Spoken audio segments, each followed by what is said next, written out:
वैसे क्या उसका नाम मैं देख रहा हूँ आपको कि आपने बजरंगबली की जो है तस्वीर बिल्कुल अपने साथ रखी हुई है। और जब आप जिला पंचायत अध्यक्ष भी थे तब भी मैंने देखा कि एक चेयर पे आपके बजरंगबली जो है साक्षात विराजमान कर रखे। तो क्या इसके पीछे? वो नहीं जानते है जग में कपि संकट मोचन नाम तिहारो बजरंगबली है और मैं बजरंगबली का भगत हूँ। आपकी जो राजनीति की जो शुरुआत हम कह सकते हैं, कैसे आपने सोचा कि मुझे राजनीतिक क्षेत्र में आना चाहिए और जो है समाज के बीच में सेवा का पॉलिटिकल के माध्यम से काम करना? कि अगर अपनी बात को बुलंद तरह से रखा जाए, क्रांतिकारी तरीके से रखा जाए और एक हम कह सकते हैं व्यवहारिकता के साथ रखा जाए, तो उसके लिए इस फील्ड की ओर हम जा रहे हैं। तो क्योंकि इस फील्ड में अपने द्वारा लिया गया निर्णय हो सकता है, लेकिन उस निर्णय को सही और गलत ठहराने के लिए जनता सर्वोपरि है और जनता उसमें मालिक है। अच्छा, आप नेता ज़्यादा हैं या दावेदार?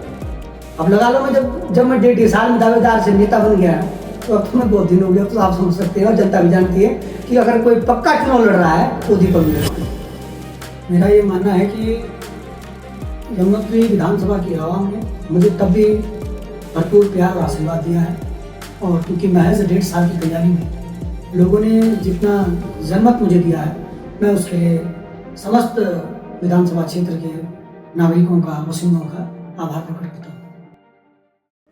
नमस्कार, मैं हूं सुनील थपलियाल और आपके बीच में तीखी बातचीत को लेकर के हम आते रहते हैं।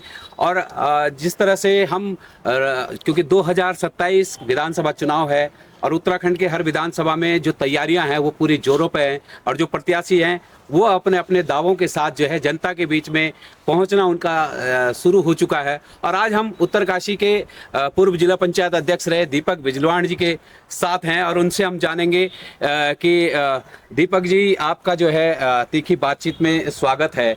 और ये जो आपकी जो राजनीति की जो शुरुआत हम कह सकते हैं, कैसे आपने सोचा कि मुझे राजनीतिक क्षेत्र में आना चाहिए और जो है समाज के बीच में सेवा का पॉलिटिकल के माध्यम से काम करना चाहिए? थपलियाल जी, आपको नमस्कार और आपके माध्यम से आपके सभी दर्शकों को मेरा प्रणाम। क्योंकि मैं आपके सभी एपिसोड देखता रहता हूँ और जिस तरह से आप पत्रकार जगत में अपना कार्य कर रहे हैं वो ये दर्शाता है कि पत्रकारिता के जो कार्य हैं वो इसी तरह से आगे बढ़नी चाहिए।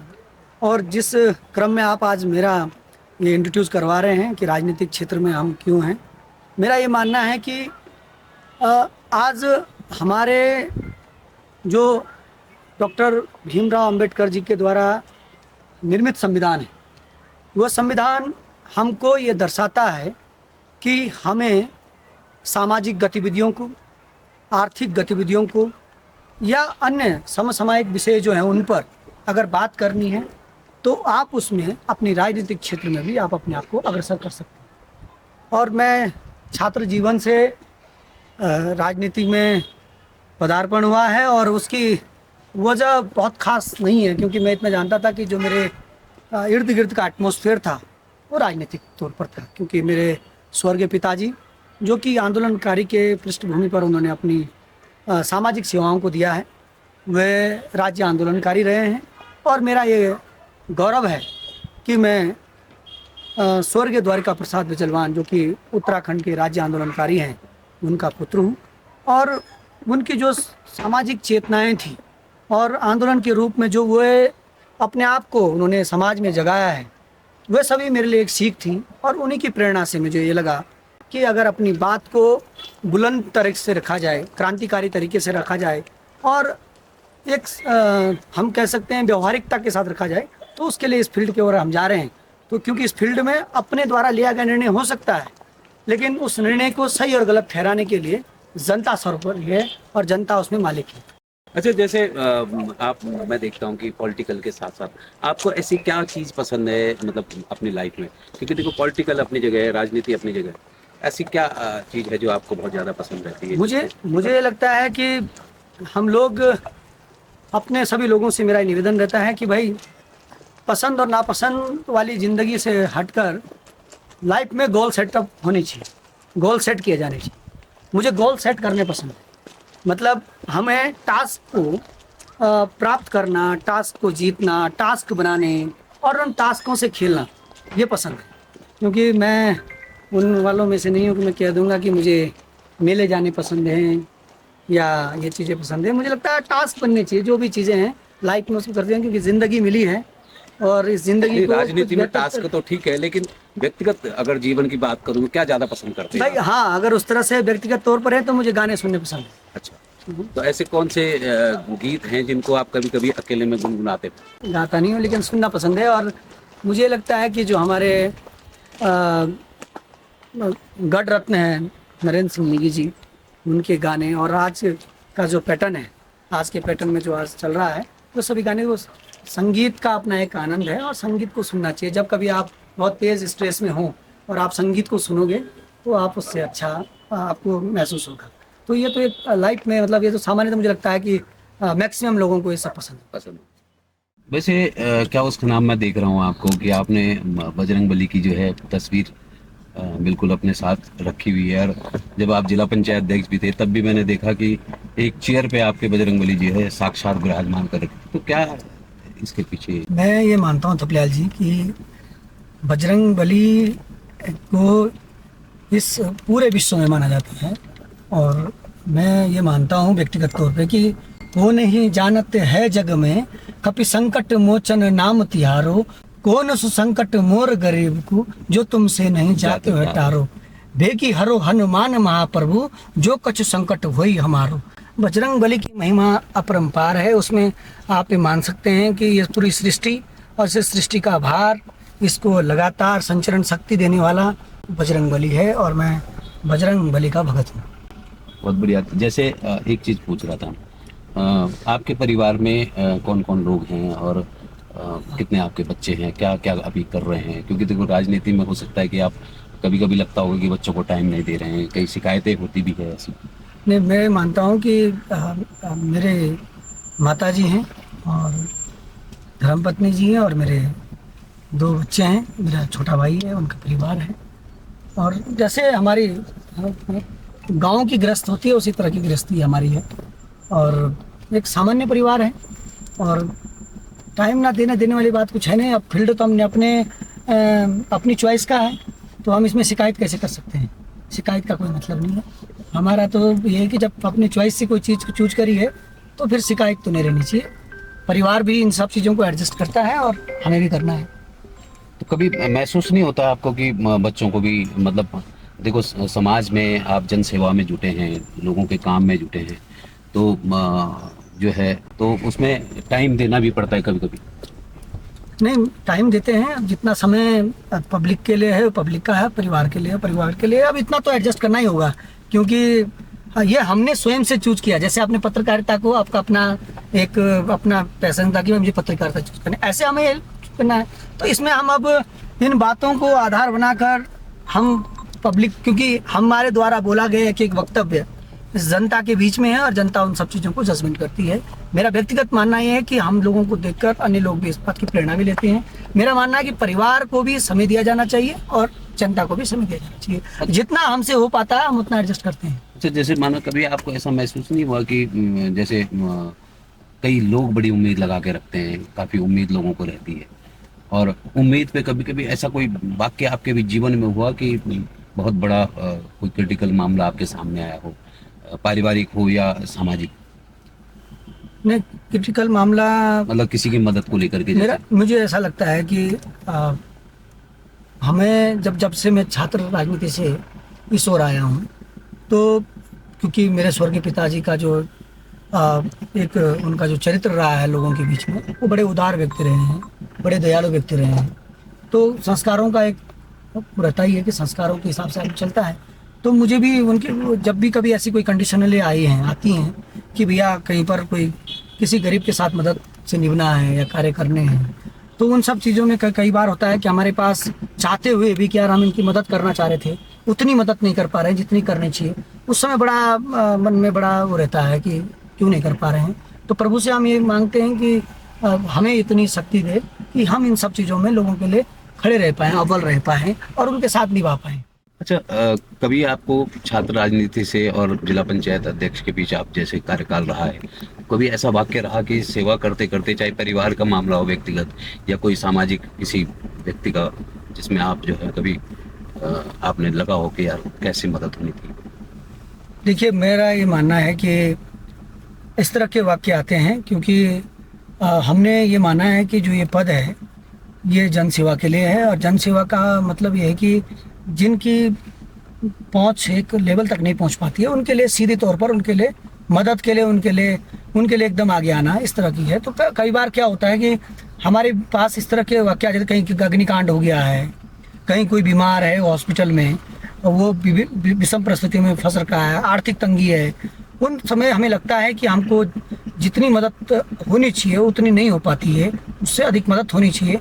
तो ऐसे पीरियड आते हैं और मैंने कई जगह इस सब चीज़ों को देखा। दीपक बिजलवान को इस बात के लिए तो इस क्षेत्र में जाना ही जाता है कि भैया हमारा मैक्सिमम फोकस रहता है कि हम गरीब आदमी की मदद के लिए आगे आ सकें और आगे आने का हम प्रयास करते हैं। उस पीरियड में कई बार ऐसा होता है कि किसी को अधिक मदद की आवश्यकता होती है क्योंकि आर्थिक रूप से हॉस्पिटल में किसी का इलाज लाखों में हो रहा है, लेकिन हम उसको उतनी मदद मुहैया नहीं कर, तब उस समय लगता है कि प्रभु इतनी शक्ति दे कि हम इन लोगों के लिए वो चीज़ें कर सकें। और इतना इन सब चीज़ों को लोग, जनता भी इस चीज़ को भली भांति जानती है कि दीपक किस तरह का, एक वाक्य नहीं है, कई वाक्य हैं जहाँ पर हमने सबसे आगे आकर मदद की बात की होगी। जैसे अभी बहुत मन दुख हुआ जब धराली का मामला आया और ये वहाँ पर जो हुआ वो बहुत, आप यहाँ पर चाहे सयाना चट्टी में, तो उस समय लगा हमने उनकी मदद किस लेवल पे करनी चाहिए थी उस लेवल पे नहीं कर पाते थे क्योंकि उतने आर्थिक सबल या उतनी चीज़ों के जो कार्य क्षमताएं वो हमारे पास नहीं थी। लेकिन फिर भी मुझे ये लगता है कि अपनी तरफ से जितना हो पाता है करने का प्रयास करते हैं। लेकिन ये प्रभु से मांग रहती है कि हमें इस तरह मजबूती दो कि हम इन लोगों के इस तरह से ऐसे टाइम पे हम मदद के लिए खड़े हो सकें। आपने देखा ही है जब धराली आपदा जब आई थी और इधर आपदा आई थी, उस समय क्या स्थितियां थी। तो उस समय हमारा जनप्रतिनिधि का दायित्व ये बनता था कि हम क्षेत्र विशेषता न देकर या सिर्फ एक 24 घंटे इलेक्शन न देखते हुए हमें इन सब चीज़ों से बाहर निकल कर भी मदद के लिए आगे आना चाहिए और करना चाहिए। उस समय लगता है कि और मदद करनी थी। अब जब उतना आर्थिक सबल आदमी के पास नहीं रहता है तब उस समय लगता है कि इतना होना चाहिए और इस तरह के पद होने चाहिए कि हम लोगों को प्रशासनिक ताकतों से वहाँ काम करा सकें। जिला पंचायत अध्यक्ष जब आप रहे और कई बार जो है आप पर उस दौरान, कार्यकाल के दौरान जो है गंभीर आरोप भ्रष्टाचार के भी लगे हैं, तो ऐसे में आप 22 में भी आपने चुनाव लड़ा, 27 में भी आप प्रबल दावेदार हैं, तो क्या कहना चाहिए? मेरा ये मानना है कि यमुनोत्री विधानसभा की आवाम ने मुझे तब भी भरपूर प्यार और आशीर्वाद दिया है, और क्योंकि महज 1.5 साल की तैयारी में लोगों ने जितना जनमत मुझे दिया है, मैं उसके लिए समस्त विधानसभा क्षेत्र के नागरिकों का, वसिंदों का आभार प्रकट करता हूँ। रही बात आरोप प्रत्यारोप की, तो मैं जब जिला पंचायत अध्यक्ष बना तो इस जनपद में मैं पहला जिला पंचायत अध्यक्ष था जो युवा था। और होता ही है जब कोई युवा आगे बढ़ता है तो जो बड़े मुकुट वाले होते हैं उनको बड़ी दिक्कतें हुई और उन दिक्कतों का सामना मुझे करना पड़ा। और उन्होंने हमारे उस समय के जो मेम्बरान थे उनको ही भड़काया और उनके ऊपर, उनके कंधे पर बंदूक रखकर अपने हित साधे। और अंततः हुआ क्या, वे बेचारे आज भी परेशान हैं और आज हम आपके पास इंटरव्यू दे रहे हैं। मेरे को मानना ये है कि हम तब भी सही थे, आज भी सही हैं और आगे भी सही रहेंगे, क्योंकि मैंने अपने जीवन में ये नहीं कि बहुत कुछ पा लिया है, लेकिन जितना पाया है उसके लिए मैं ईश्वर का, अपने माता पिता का और जनता जनार्दन का धन्यवाद करता हूँ। और ढपलियाल जी राजनीतिक व्यक्ति पर आरोप प्रत्यारोप लगते हैं, उनको समय समय पर जो सही होता है वो जवाब देता है, जो नहीं होता वो जनता उसे भी देखती है।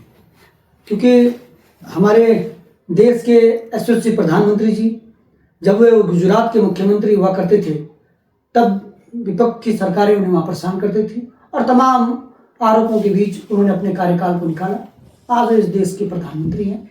हमारे देश के यशस्वी गृह मंत्री जी, उन्हें भी विपक्ष की सरकारों ने समय समय पर परेशान किया था, तब वो गुजरात सरकार में मंत्री होते थे। आज जिस पुलिस ने उनको पकड़ा, जबरदस्ती उन पर तमाम मुकदमे लादे, वे आज उसी पुलिस के सबसे बड़े मिनिस्टर है, आज गृह मंत्री हैं। तो मेरा ये मानना है कि राजनीति में आदमी पे आरोप प्रत्यारोप लगते हैं। यदि आपका नेतृत्व मजबूत है, आपकी निष्ठा साफ है, आपकी नीयत सच्ची है, तो आपके साथ समय समय पर ईश्वर भी न्याय करता है। और इस परिप्रेक्ष्य में जो जिला पंचायत का हमारा कार्यकाल रहा है उसमें भी ईश्वर ने न्याय किया है। और मैं आज इस उत्तरकाशी जनपद का, मेरे को ये कहते हुए, अपनी जनता का शुक्रिया अदा करते हुए ये बड़ी खुशी होती है कि मैं 3rd टाइम जिला पंचायत का मेंबर हूँ और एक टाइम में क्षेत्र पंचायत का मेंबर रहा हूँ और छात्र संघ का अध्यक्ष रहा हूँ।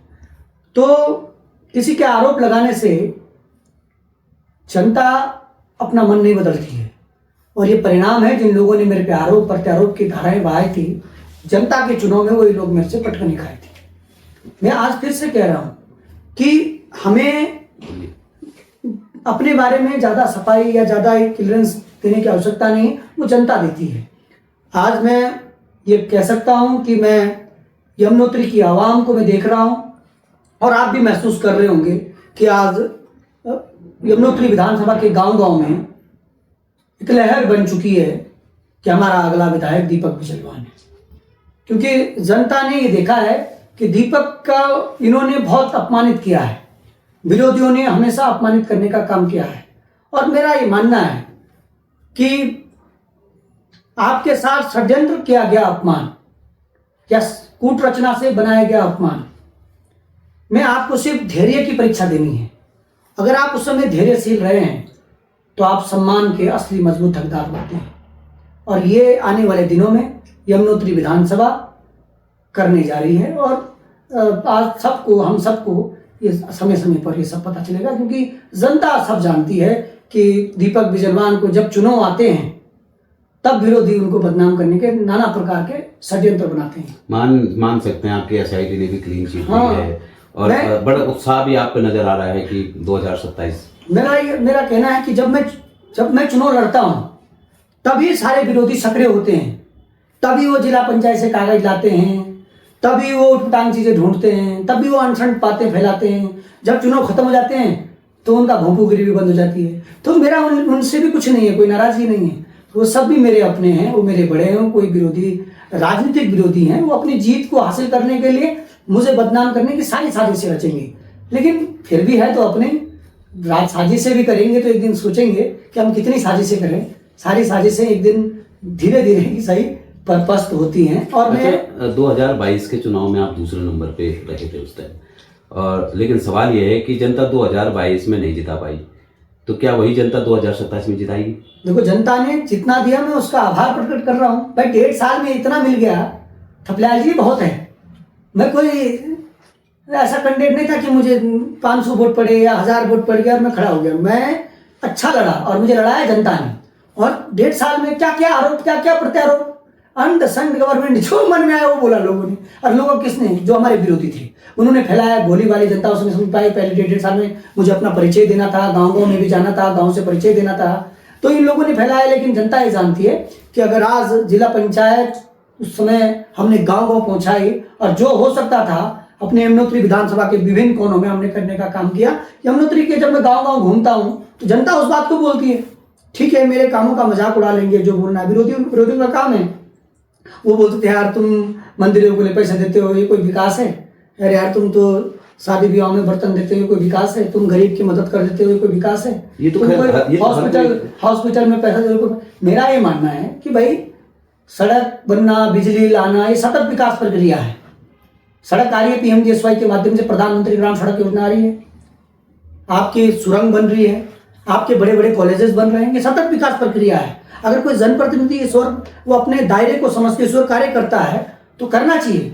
हमारे पूर्व विधायक जी केदार सिंह रावत जी इस बारे में आपको बता भी चुके हैं। सतत विकास प्रक्रिया की प्रणाली में उन्होंने अपनी जो कार्य दक्षता थी उन्होंने भी किया। तो सतत विकास प्रक्रिया को और जनता के लिए करने वाली प्रक्रिया में आपने जिस रोड पे 50 लाख की गाड़ी वाला भी जाएगा और जिस पे गाड़ी में वो अपनी 11 नंबर लेके घूमेगा, तो सतत विकास प्रक्रिया का हकदार वो उस बेचारे की तो उतने काम की नहीं थी। लेकिन वो कब, जब उसके मकान की छट्टा पक रही है, जब उसके परिवार का कोई सदस्य दूर इंद्रेश में एडमिट है, जब उसके पास पारिवारिक संकट आ गया है, जब आगजनी कांड हो गया है, उस समय जब ये सब चीजें हो रही है, तो इन आगजनी के समय पर हम जिनके साथ खड़े हैं वो भी विकास की धारा है। मुझे लगता है क्योंकि हमने भाई गरीबी को देखा। हमारे स्वर्गीय पिताजी ने मनेरी सुरंग में काम किया है। हमारे स्वर्गीय पिता मेरे दादाजी जो हैं वो एक काश्तकार रहे, कृषि रहे, अपना मतलब हम लोगों ने तो सामान्य परिवार और मध्यम वर्ग से भी नीचे स्तर परिवारों में अपने जन्म लिया है, तो हमारा को ज्यादा दर्द इस बात का है। मेरे पास मैक्सिमम लोग वो आते हैं जो ये कहते हैं कि हमारे साथ ऐसी घटना हो गई, वैसी घटना में इन चीज़ों को, तो हमें लगता है इन सब चीज़ों को भी हमें विकास की धारा में रखना पड़ेगा। और जो ये बड़े बड़े काम होते हैं, जो हमें सड़क बनानी होती है, सुरंग बनानी होती है, कॉलेजेस खोलने होती है, ये हमारी सतत विकास प्रक्रिया का हिस्सा है। आप जानिएगा कि 2022 में जिन लोगों ने मुझे मतदान दिया, उन्होंने इस बात पर मतदान दिया दीपक एक नेता की भूमिका निभा सकता है। आज भी जनता उस बात को देखती है कि हम वो निभा सकते हैं। हम किसी के खिलाफ अनर्गल बयानबाजी नहीं देंगे, हम अपने शिष्टाचार को जानेंगे, हम मर्यादित होकर अपनी बातों को कहेंगे, और हमें ये पता है कि मेरे विरोधी मुझे रोकने के लिए क्या फैलाएंगे, इस बार क्या बोल सकते हैं, तो वो उसकी तैयारी पूरी करें। वो उनके पास और क्या एजेंडा, आप क्या बोलेंगे। अब जिला पंचायत कार्यकाल तो है नहीं, तो वहां से जो कागज पत्र लाने वो अब लाएंगे, उन्हें भी चलाओ, पिछले बार भी चलाए, कितने बार, जनता सब जानती है।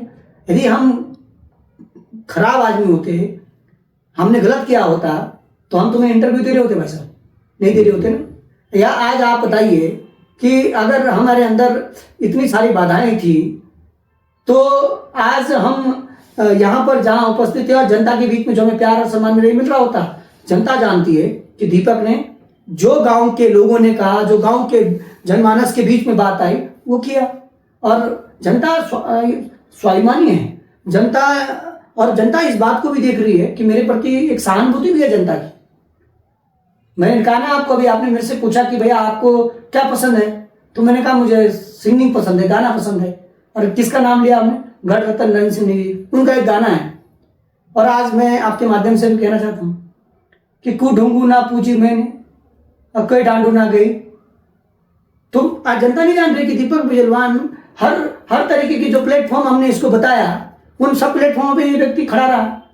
अब भाई जब मैं विधायक बनूंगा तो मैं विधायक वाली बात बताऊंगा, फिर आप मुझे विधानसभा में देखना कि दीपक बिजलवान आखिरकार किस चीज का नाम है। अच्छा, आज जितने हम जिस लेवल पे हम थे, अभी हम उतने आपको बता रहे हैं। बिल्कुल। अभी जैसे चुनाव है, यमुनोत्री से आप लड़ने की तैयारी है, 2022 में भी लड़ा, 2027 में भी आप लड़ रहे हैं, तो क्षेत्रवाद और जातिवाद ये बड़े महत्वपूर्ण मुद्दे जो हैं आएंगे, तो उसको आप कैसे पार पाएंगे और कैसे, क्या सोच के चलते हैं कि क्या रहेगा उसमें? थपलाल जी, मेरा ये मानना है कि नेतृत्व तो कभी कमरे में बंद नहीं हो सकता। नेतृत्व को आप कमरे में बंद करना चाहें तो कमरे में बंद होने वाला व्यक्ति नहीं हो सकता। नेतृत्व की सीमाएं जनता पहचानती है। ये जो हम चुनाव जो लड़ते हैं 1 2 3 4 या 1 2, ये हम 2 लोग फैला सकते हैं। आवाम, जैसे मैं यमुनोत्री में देख रहा हूं, जनता के बीच में ये मुद्दा नहीं है, ये गौण है। रीजन है कि ये जानते हैं जनता कि हम नेतृत्व को बंद कमरे में नहीं रख सकते हैं। अगर आज डॉक्टर निशंक पोखरियाल जी वो पौड़ी में हैं, सिर्फ हरिद्वार के सांसद बनते हैं और एसआरडी के मिनिस्टर बनते हैं, और आज एक बड़ा ख्याति प्राप्त करते हैं, या नारायण दत्त तिवारी जी, या आपके आज वर्तमान में जो चीफ मिनिस्टर हैं पुष्कर धामी जी, तो वे सब लोग का एक आप कार्यकाल देखिएगा। हमारे देश के यशस्वी प्रधानमंत्री नरेंद्र मोदी जी, हमारे dynamic chief minister Yogi Adityanath ji, आप ही देखिएगा, इन सब इतने सारे व्यक्तित्व, कितने व्यक्तित्व बताओ मैं, ये तो थी बड़े लेवल के व्यक्तित्व, इनके आपने उदाहरण देख लो। तो जनता, वहां की आवाम जानती थी ये नेतृत्व हैं, और इस नेतृत्व को रुका नहीं जा सकता है, इनको बढ़ाना है। अब आप यहाँ पर आओ, अब हमारे यहाँ प्रमुख जी बने हैं, हमारे बड़े भाई अजमीन जी की वाइफ हमारी बहन है, तो फिर तो वो कुपड़ा भी नहीं जाना चाहिए था उनको लड़ने के लिए, या वो विभिन्न जगहों से क्षेत्र पंचायत लड़ते हैं तब तो नहीं जाना चाहिए था। और क्या क्षेत्रवाद, फर्जी बातें हैं। क्योंकि आज जब पुरुला विधानसभा का पार्ट सरनोल होता था और यमुनोत्री विधानसभा का पार्ट आपका डामटा होता था, गोडर खाटल होता था, तो तब दरअसल ये जो हम कैंडिडेट लड़ते हैं, ये हम अपनी पेंशन लगाने के चक्कर में इसको फैलाते हैं।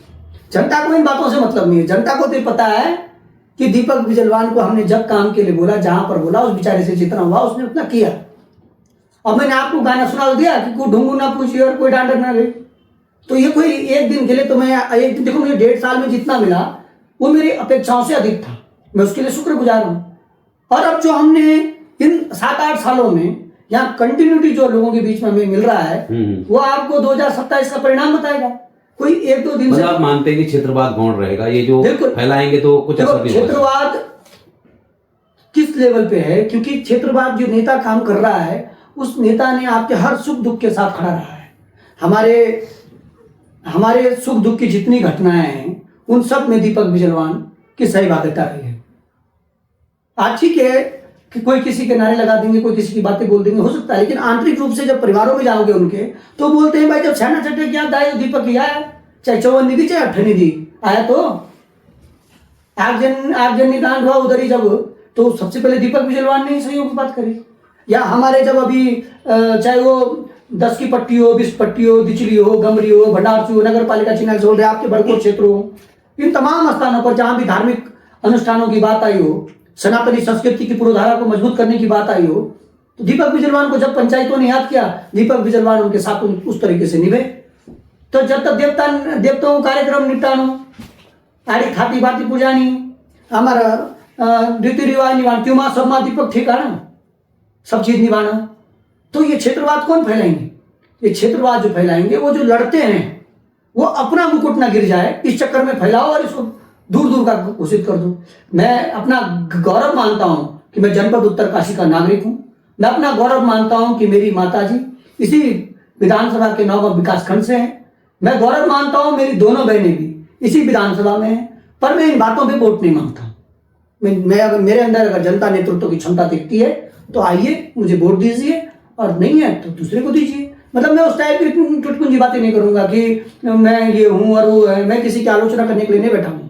मेरा साफ दृष्टिकोण है कि आप मुझ पर भरोसा करिए, मैं आपके कार्य करूंगा। मैं इन बातों को लेकर नहीं कि मतलब कि मेरा मामा कोटिया से या मेरी बहनें, इन बातों पे आप, क्योंकि मेरी माँ ने या मेरी बहनों ने आपका काम नहीं करना है, काम मुझे करना है।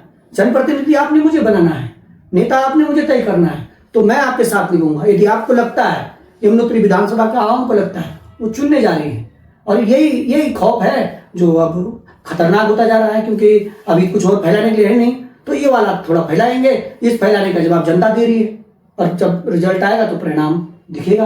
अच्छा, अगर भाजपा ने अगर आपको टिकट नहीं दिया तो क्या आप राजनीति से दूरी बनाएंगे या फिर कोई राजनीतिक फैसला ऐसा लेंगे कि मैदान में डटे रहेंगे? फिलहाल ये फाइनल है, दीपक बिजलवान यमुनोत्री की जनता और यमुनोत्री जनता दिलों से, यमुनोत्री जनता के प्यार से विधायक बनने जा रहे हैं।